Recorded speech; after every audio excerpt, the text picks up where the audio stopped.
Assalamualaikum warahmatullahi wabarakatuh. Saya Sefi Afifatul Haniah dari Tadris Matematika IAIN Tulungagung. Saya akan menjelaskan tentang materi pengaruh pajak dan subsidi pada keseimbangan pasar. Bagaimana? Apakah kalian pernah membayar pajak? Dan menurut kalian, kenapa sih pajak itu sifatnya wajib? Nah, di sini akan saya jelaskan. Terima kasih. Silahkan simak video ini. Wassalamualaikum warahmatullahi wabarakatuh.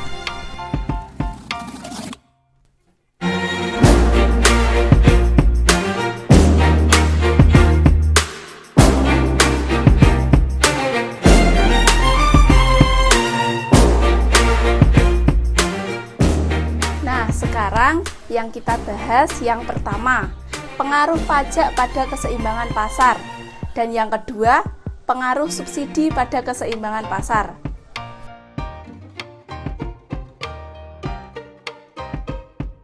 Nah, sekarang apakah kalian tahu pengertian pajak itu apa? Pajak merupakan pungutan yang ditarik oleh pemerintah terhadap wajib pajak tanpa mendapatkan wajib pajak dan tanpa mendapatkan balas jasa secara langsung. Macam-macam pajak ada dua.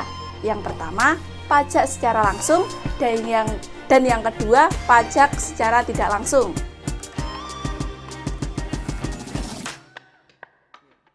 Yang pertama, pajak secara langsung. Pajak secara langsung yaitu pajak yang dipungut oleh pemerintah terhadap wajib pajak secara langsung. Contohnya, pajak kekayaan, pajak pendapatan, dan pajak perseroan. Dan yang kedua, yaitu pajak secara tidak langsung, yaitu pajak yang dipungut pemerintah tidak secara langsung. Namun, pungutan tersebut juga dilakukan kepada wajib pajak. Contohnya, pajak tontonan dan pajak penjualan.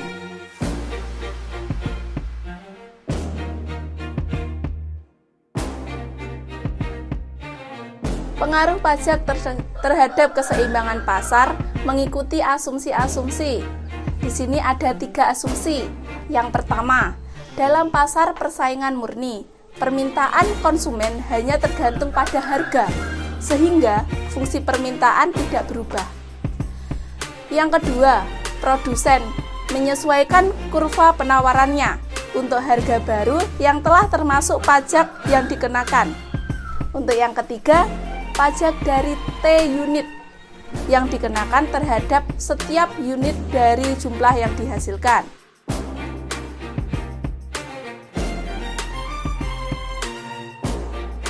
Pajak dibedakan menjadi 2. Yang pertama, pajak per unit dan pajak persentase.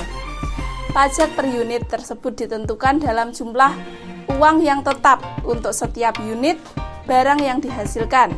Sedangkan pajak persentase yaitu pajak yang diperhitungkan sebesar persen yang tetap dari hasil penerimanya.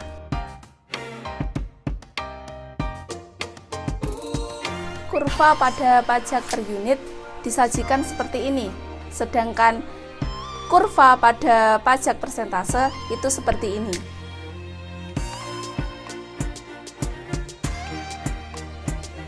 Negara memiliki 8 pintu untuk menarik dana dari rakyatnya dalam bentuk pajak.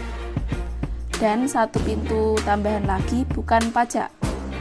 Kita mulai dari pintu yang pertama, yaitu pajak penghasilan atau PPh. Pajak penghasilan adalah setoran Anda rakyat kepada negara sesuai pendapatannya.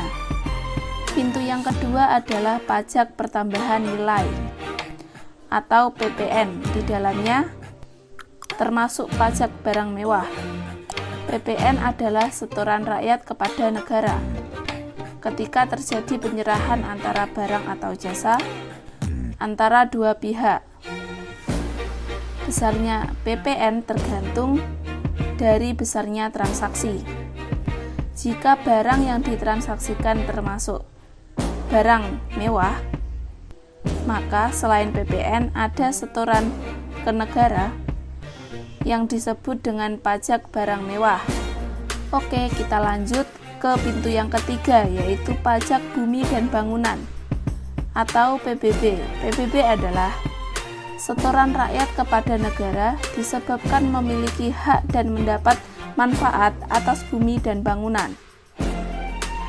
Pintu yang keempat, bea perolehan hak atas tanah dan bangunan atau bea PHAT. B, yaitu setoran rakyat kepada negara ketika baru saja mendapat hak atas tanah dan bangunan, baik atau baru saja beli rumah atau karena warisan. Rakyat harus menyetorkan dana sesuai nilai tanah dan bangunannya. Pintu yang kelima adalah bea materai.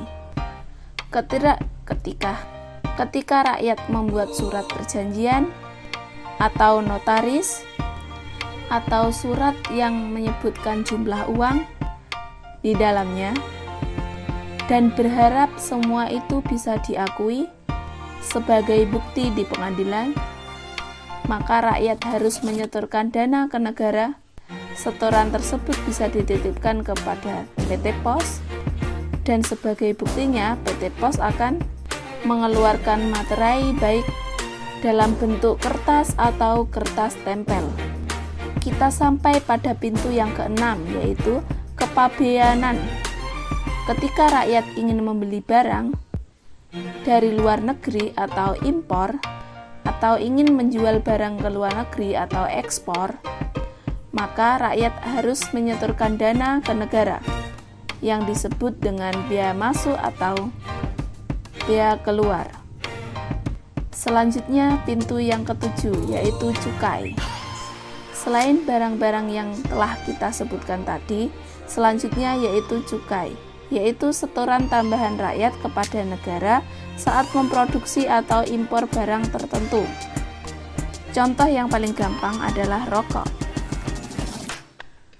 Pintu yang kedelapan, yaitu pintu yang terakhir, yaitu setoran ke negara yang berupa bentuk pajak, yaitu pajak daerah dan retribusi daerah. Selain pajak-pajak yang dikelola oleh pemerintah pusat, rakyat harus menyetorkan dana ke negara untuk dikelola oleh pemerintah daerah seperti pajak kendaraan, balik nama kendaraan, pajak hotel dan restoran, hiburan, pajak reklame, dan lain-lain. Jadi pemerintah harus menyetor kepada pajak daerah sebagai retribusi, yaitu pungutan atas jasa-jasa perizinan. Selain 8 pintu yang telah kita pelajari, negara masih memiliki 1 pintu. Tapi kali ini bukan termasuk pajak. Negara menerima setoran dari rakyat yang berupa dana denda. Salah satu contohnya ketika Anda terkena tilang di jalan.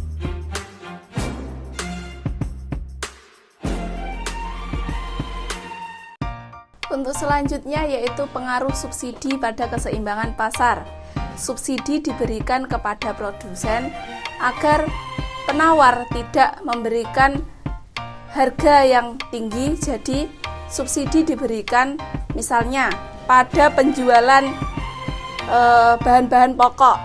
Bahan-bahan pokok tersebut digunakan oleh konsumen setiap hari, jadi harganya agar seimbang.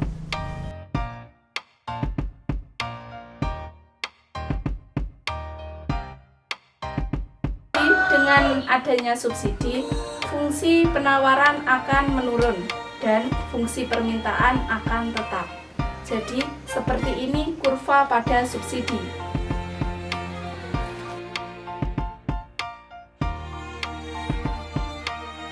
Nah, sekarang dapat kita simpulkan bahwa membayar pajak hukumnya wajib bagi masyarakat yang terkena wajib pajak. Karena perlu diketahui bersama, manfaat pajak akan kembali lagi kepada masyarakat pada umumnya. Karena pajak itu dari rakyat untuk rakyat dan kembali lagi pada rakyat. Nah, jadi sekarang tahu kan kenapa kita harus membayar pajak?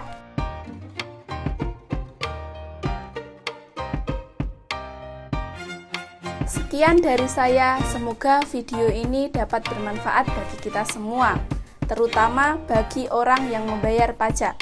Sekian, wassalamualaikum warahmatullahi wabarakatuh.